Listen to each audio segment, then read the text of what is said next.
strong parameters for success in this domain. For instance,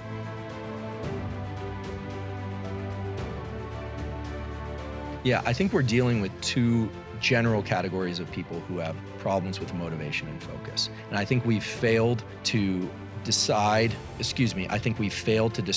the fact that there are two groups and not one. We think, well, I need to calm myself enough to move forward. I think, and then other people say, well, no, you need to kind of ramp yourself up to move forward. Here's the way I conceptualize it based on the data that I'm aware of. Some people are just hypo-aroused. They're just not motivated enough. And those people would benefit greatly from cultivating practices like superoxygenated breathing. Mm-hmm. So this is something along the lines of like Tumo type breathing. So rapid, and we look at this in the lab, we're actually running a human study on this now. So 25 or 30 deep breaths through the nose and out through the mouth, then exhaling the breath and holding, learning how to self-generate adrenaline. An ice bath is doing the exact same thing. Stimulating adrenaline response, it actually improves the immune system. There's a published paper on this, releases adrenaline, which buffers the immune system against infection, but getting good at taking yourself from low energy to higher energy.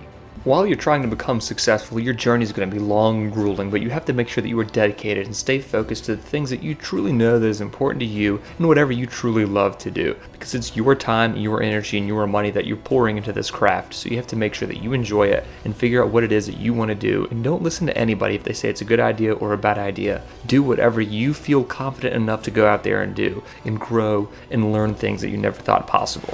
So my two professional life goals outside the world of neurohacking are very simple, and I just feel like I'm obligated to share them with you, because my general life mission is to understand what makes us human, how the brain works. And that's been my obsession since I was 6. It's my obsession today. And when I die, my hope is that I will have made an important contribution in trying to understand how the brain organizes our lives into meaning, how we form relationships, and really understand the biology, really understand it. And the purpose of that is not just because I enjoy doing it, although I do. The purpose is to discover new ways to relieve suffering. So most of my laboratory works on ways to regenerate nerve cells, which they don't like to do.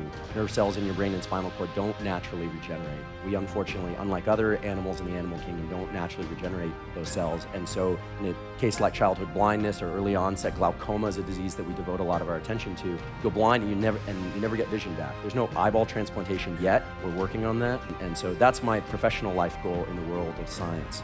you're using the body to control the mind, that's again, and you're deliberately turning your thoughts off. Most people can't do that, and so for me, Yoga Nidra has been an absolute amplifier, accelerator, whatever you want to call it, on my career and life and well-being. It also gets you better at falling asleep, because one of the reasons why people have trouble falling asleep is they can't turn their thoughts off. So you're training your nervous system how to do this. I should say, because it sounds a little bit out there in the kind of new agey space, there are several studies, imaging studies, positron emission tomography studies, and others looking at Yoga Nidra specifically. This wasn't work done by my lab, although we are exploring it in my lab as a tool for stress mitigation, anxiety mitigation. But these studies show that 30 minutes, I believe it was, of Yoga Nidra resets the levels of dopamine in an area of the brain called the basal ganglia, which prepares the brain and body for action. So these deep relaxation states, even if we're wide awake still, allow the nervous system to reset so that it can get back into action. So for the go-getters, if you want to have a long career, you want to high perform your whole career,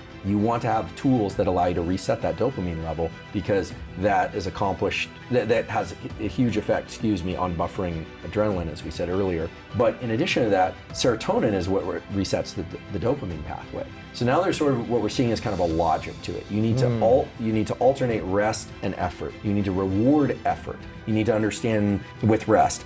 The best way to get better at focusing is to use the mechanisms of focus that you were born with. And the key principle here is that mental focus follows visual focus. We are all familiar with the fact that our visual system can be unfocused, blurry, or jumping around, or we can be very laser focused on one location in space. What's interesting and vitally important to understanding how to access neuroplasticity is that you can use your visual focus and you can increase your visual focus as a way of increasing your mental focus abilities more broadly. So I'm going to explain how to do that. Plasticity starts with alertness. And as I mentioned before, that alertness can come from a sense of love, a sense of joy, a sense of fear, doesn't matter. There are pharmacologic ways to access alertness too. The most common one is, of course, caffeine, which, if you watch the sleep episodes, you know reduces this molecule that makes us sleepy called adenosine.